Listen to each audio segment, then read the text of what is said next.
Hello guys, welcome back to another video. So yeah, this is my first time ever actually watching an Alex Bale video. I've heard about him, go subscribe to him. He's a very good YouTuber, I guess. So let's begin. Hi there. Blue's Clues is an educational children's TV show about a man named Steve who lives in a magical world where he spends his days talking to inanimate objects, jumping through picture frames, and trying to find clues to help understand his magical belief knowledge.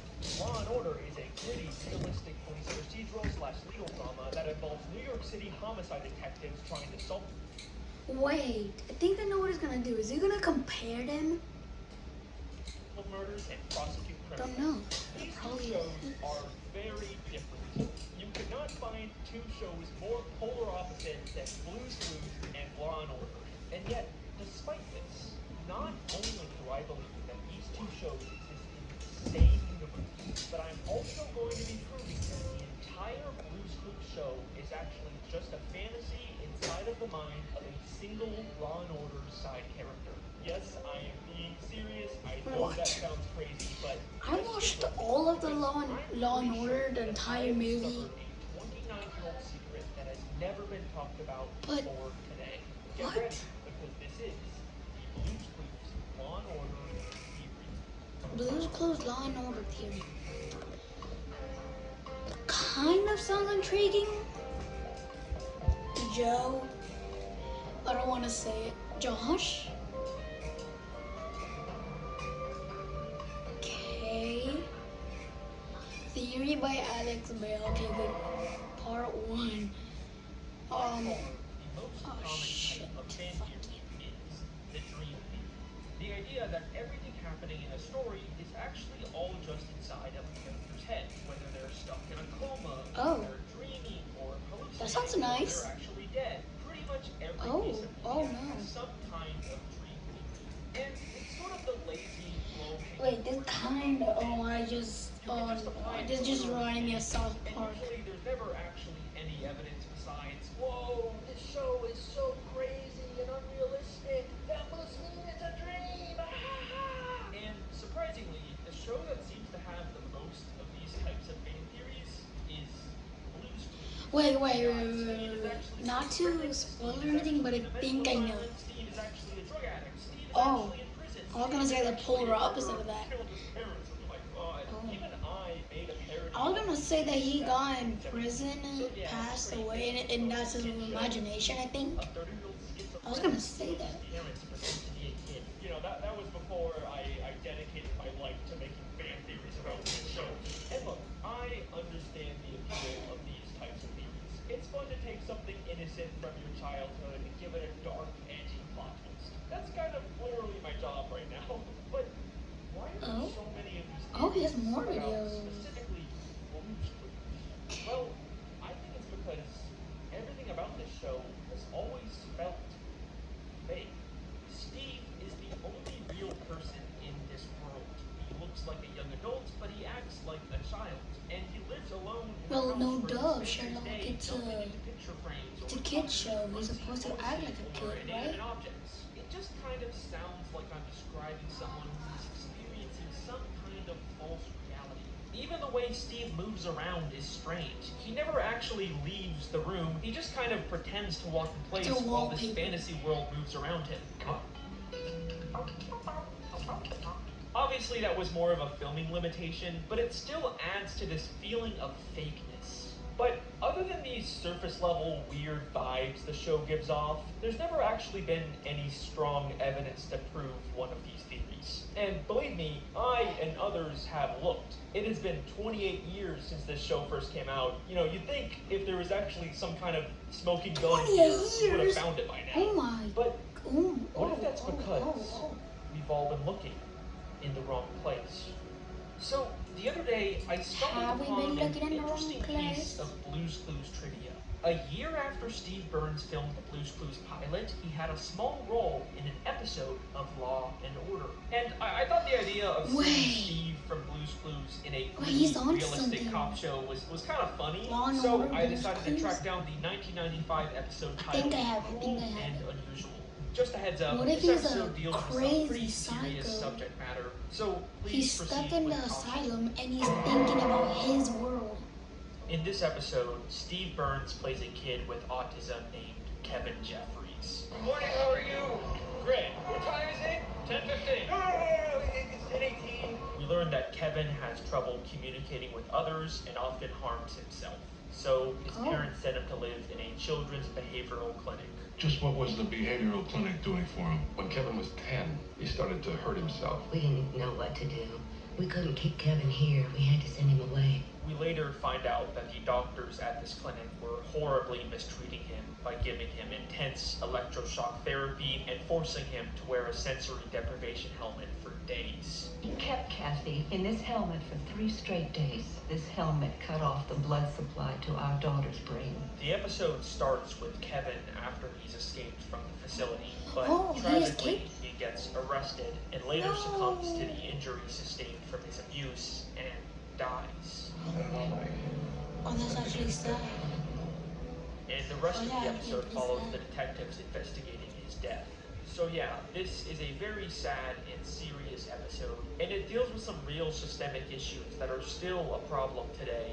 And like I was saying, this show is clearly very, very different than Blue's Clues. But what I find interesting about this is that for years, people have been trying to prove that Steve is actually in prison or a mental facility, and now we have this piece of media where we see Steve's actor in that exact position, and as far as I'm aware, no one's ever really talked about this. I mean, sure, Kevin's not schizophrenic, he has autism, but seeing as how he was being abused and put into sensory deprivation for days where he couldn't hear or see anything, you can kind of imagine that anyone in that position might try to escape to some kind of fantasy inside of their head. Yeah, I So would yeah, I thought actually this was an escape, interesting not like just go to a coincidence, fantasy. But at the end of the day, that's kind of all it was. Like, obviously, just because Law the and same Order, actor shows up in Blue's 2 different Clues. shows doesn't mean they're actually connected. But Kevin then I Jeffries. took a closer look at this episode, and I started to notice more and more weird similarities between Kevin and Steve. Aren't they the At first, same it just started actor? with some little things. We are told by Kevin's parents that he was learning to draw. Thanks to him, Kevin was learning to draw. And in every episode of Blue's Clues, Steve draws in his handy-dandy notebook. Our handy But that's just could be a coincidence. Rectangle, and there. Cause like, Okay, but so what? Lots of kids like to draw. Yeah, but see? we are also told that when Kevin harmed himself, he was strapped to a chair. We put them in a chair, and then we hold them there using soft cuffs. And every episode of Blue's Clues, Steve spends a lot of time in his thinking chair. We're ready to sit in our Thinking chair. Now that we're in our thinking chair, let's. but I mean like all And other then shows when Kevin also do the escaped same the thing facility, on he kept chairs. asking people what time it was. What time is it?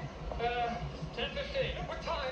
How you doing today, huh? What time? Now, it is common for some people with autism to rely on specific schedules or routines, but what time it is also really important in Blue's Clues. What time is it? What time is it now? Steve has a cleanup time, We just had cleanup time. a nap time. It's blue bedtime. Now it's time for so long. There's a talking clock. And most of all, every day, Steve has... Okay, I can't really battle on this one. Hey, Blue, the mail's here. So yeah, there's some weird similarities here, but nothing actually concrete. I didn't really Yeah, start no. to take any of this seriously until I realized after Kevin escaped, we are told that he went to a movie theater. And guess what he did in the theater? The movie started at 10, he was out of here by 10 after 10. Got out of his seat, walked into the screen. Kevin got out of his seat and tried to walk into the screen. Doesn't that sound exactly like Steve Bluska doing Oh into a picture? wait, why is he actually onto something right now?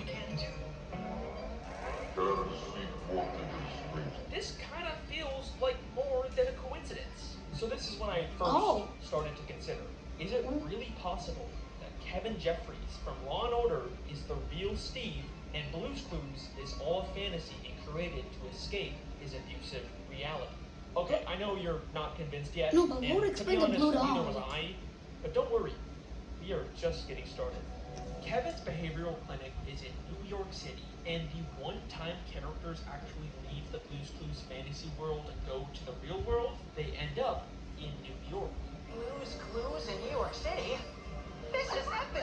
Also, in the very first episode of Blue's Clues, we can see a newspaper from the New York Times inside of Steve's house, strongly implying that's actually where he lives. We can also see objects from Blue's Clues in Kevin's life.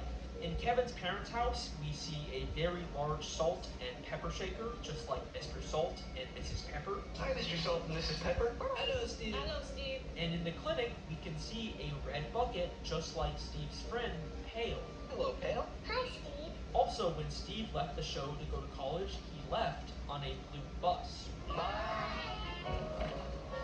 Oh, that And when one Kevin type of bus. escaped the That clinic, one type in of his bus. pocket, he had a schedule for the Greyhound, Yeah, Greyhound, Greyhound. Amtrak schedule, Greyhound schedules. which is also a blue bus. Alright, Oh. those are some more interesting connections, but you're probably still What is this? not completely sold yet, right? An alternate version of Law and Order Check that this he out. actually When escapes from Steve the eventually Greyhound left the and show to go to college, is in somebody he was else's replaced home. by his younger brother Joe, Oh, hi.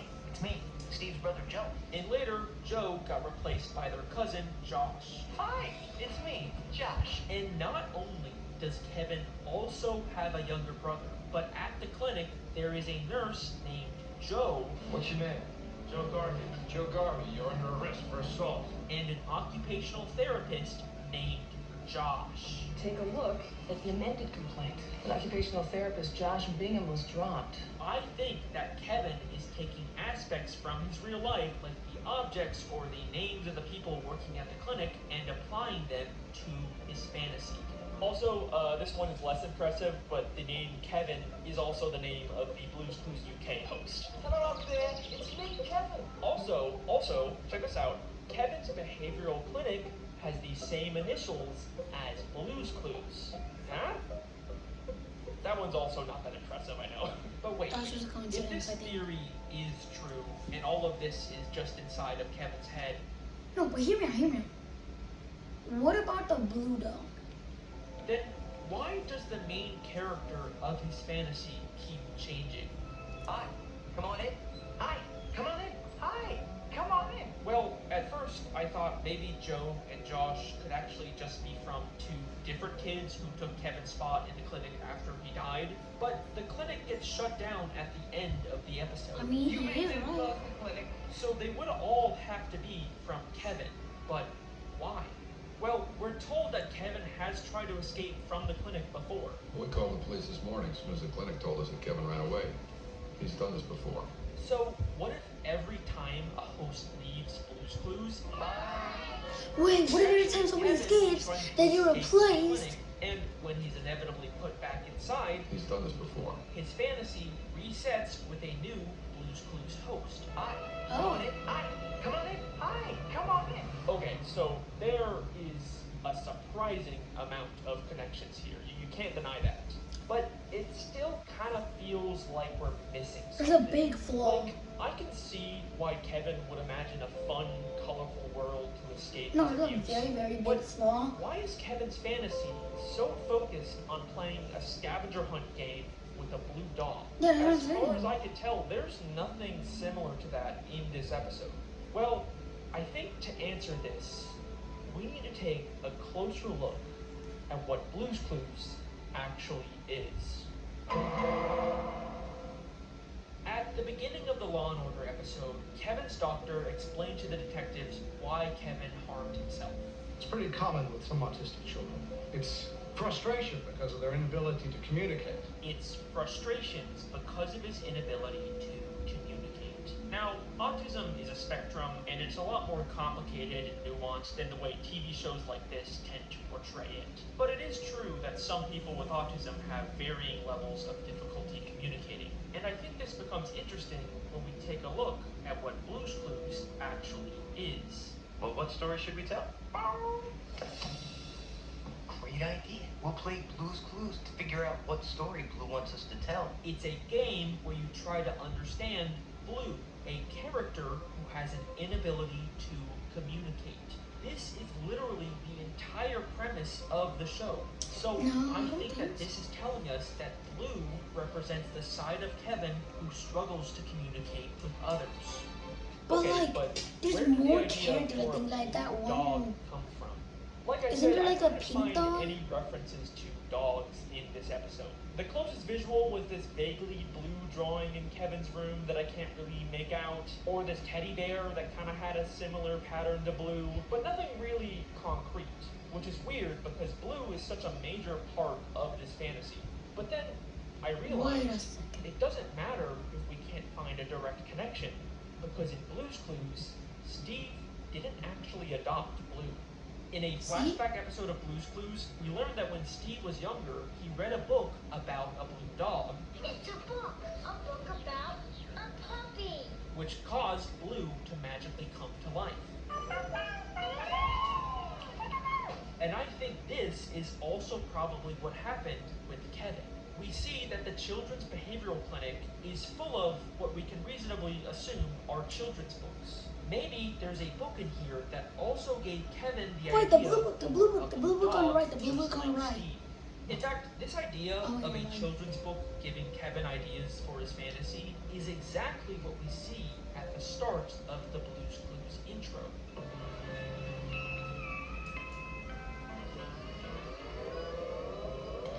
Hi, it's me, Steve. Every single episode of Blue's Clues starts with a stack of children's books in the real world, before going inside of a book called Blue's Clues where the episode takes place. The show literally tells us every episode that Steve's world is fake and comes from a book. And I think this real world full of children's books is actually the Law and Order Behavioral Clinic. And if this is true, that also means that there's probably a book literally called Blue's Clues in the clinic that Kevin is basing his fantasy off of.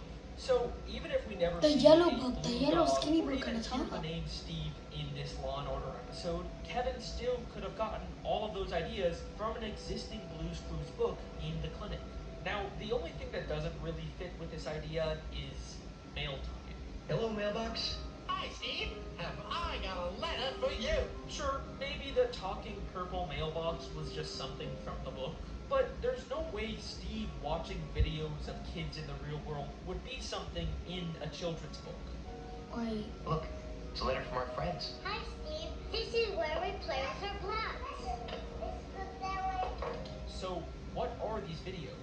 Well, the behavioral clinic is full of other children. Want to see what a good day is for some of these kids? So, I think these videos are Kevin's perception of the other kids. There is just an undeniable amount of connections and similarities between this episode and this show. Okay, why is he actually cooked on this? Blue's Clues is all a fantasy inside of Kevin Jeffries' He head. actually cooked But on this. at Big this shout out to point, him. you're probably wondering, What? could any of this actually be intentional? Wait, before it. Wait, it doesn't Like, end? if this theory is true, Yeah. does that mean that Before, the like, I entire think I'm plot gonna watch of Blue's more Clues Alex Bale was videos. actually His secretly videos are based best, on man. this one random Apart from episode that, of Law and Order? I'll admit, that seems unlikely, especially since this episode came out a year after the Blue's Clues pilot was filmed. I think it's a lot more likely that if this was intentional, then it was probably just the Law and Order creators deciding to secretly connect these two shows on their own. Maybe just because they thought it would be funny, I don't know. Or maybe it's some weird mixture of both. Because even years after this episode came out, Blue's Clues does still seem to weirdly line up with it. I honestly don't know. And to be fair, this could all still just be a bunch of weird coincidences and that's it. But regardless of the creator's intent, it still works, you know? And it makes talking about Blue's Clues a lot more interesting. And at the end of the day, I think that's kind of the point of all of these edgy Blue's Clues fan theories. And this was originally where I planned on ending this video. But there was still one lingering question that was bothering me. If Blue's Clues really is just inside of Kevin Jeffries' head, then what about when Kevin died at the beginning of the episode? I mean, I guess we can just say that the entire Blue's Clues timeline takes place before Kevin's death, and if the show ever gets canceled, then we can just say that that is when Kevin died and the fantasy ended. But what if I told you we've already seen Kevin's death inside of Blue's Clues? What? So No. I recently watched the new Blue's Clues movie from 2022 called Blue's Big City Adventure. And not only did I find even more similarities between this movie and the show, but I believe that this movie is showing us the day that Kevin died and the true end of the Blue's Clues timeline. Oh. So this movie is about Josh, the newest host of Blue's Clues, going on a big adventure to audition for a Broadway musical in New York City. Hello? We are definitely not in storybook world anymore. It's kind of what you'd expect out of a modern day Blue's Clues movie. He goes on a journey to the real world and gets lost. There's lots of wacky hijinks, but in the end, he finds his way and gets the part. We want you to be the star of our Broadway show. Yes, of course. Yes. But if you watch this Lucky he got on movie with this Broadway. theory in mind, so many things take on a whole new meaning. The first thing that immediately caught me off guard was the opening song. This song is about starting the day, and Josh keeps saying, "Good morning." Good morning. Good morning. Good morning. And literally, the first thing we hear Kevin Jeffries say is, "Good morning." So is Donald. Good morning, how are you? Despite it clearly being night, That we could be a also hear coincidence. this line in Josh's song. This life is just like a beautiful dream. This life is just like a beautiful dream. Cause it is, right? And while Josh sings, the other characters keep telling him to wake up. Wake up! Wake up! Right away, this movie feels different. Like it's trying to draw attention to the fact that this world is just Kevin's fantasy and it's time for him to leave it. Josh leaves his fantasy world to go to the audition in New York, just like how Kevin escapes the clinic at the start of the episode. And just like Kevin, Josh immediately seems very disoriented by the outside world.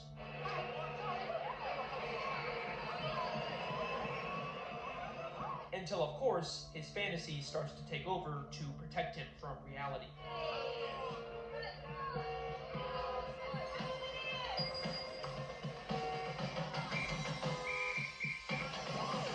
But what's interesting about this movie is that for the very first time ever, we get these little glimpses of Blue's Clues from other people's perspectives. Don't you think so, Madam Mustard? Oh? Long way to meet you. Hello? Mr. Salt, Mrs. Pepper, am I glad to see you? Oh my God. Like I said, this movie feels different. We learn that Josh's audition is actually talk to a random flop, and the people whole like that. movie is just him trying to find the audition before time runs out. It's almost time for my audition. Oh my gosh. We don't have much time, Blue. Could this be why Kevin kept asking people what time it was? What time is it? What time? What time? Josh also doesn't know where his audition is. All he knows is that it's in a theater somewhere. Excuse me. Do you know the address to the theater? Which theater? I don't know which theater. Maybe this is why Kevin went to a movie theater after he escaped, because he thought it was his Broadway audition. Now, in the Law & Order episode, shortly after leaving the theater, Kevin gets arrested and then tragically dies in police custody. But that's not what happens in this movie. Josh goes to the theater and gets the part. We want you to be the star of our Broadway show. Yes, of course. Yes. But instead of him leaving and dying like Kevin, we immediately cut to him performing the musical in a big climactic finale. My dream is a reality.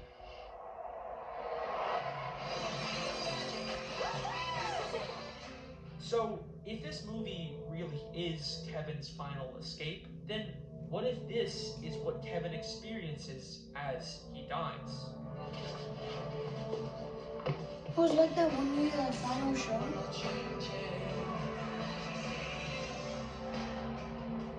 A massive final magical song where he's surrounded by all of the friends from his fantasy, the only people who ever really understood him. Even the old hosts show up for this final send-off for Kevin. And thank you for making this a day and an adventure that I will never forget. I'll never forget how you helped me find all those clues. Thanks again for all your help. No, really. Now it's over. So long. And that is sadly where Kevin Jeffries' story ends. Now, I know this final movie theory maybe doesn't have as much evidence as the rest of my theory, but regardless, I like thinking that maybe Kevin found some peace in his final moments. And yeah, I know that this movie came out 27 years after the Law & Order episode, so it's probably a stretch to say that they're still connected. Wait, is that fucking B.D. Wong? I'm the director of Rainbow Puppy's Broadway musical. B.D. Wong from Law & Order SVU is the fucking director of Josh's musical? I'm not entirely comfortable labeling the suspect a serial killer. We want you to be the star of our Broadway show. Holy shit! We just figured out Blue's Clues. We just figured out Blue's Clues. We just figured out Blue's Clues. Okay. This is my job. This is actually my job. Alright, that is my... Okay, that was weird. Okay, well, like and subscribe, guys. I'm gonna try to keep uploading constantly now that I have some free time. Bye-bye, guys.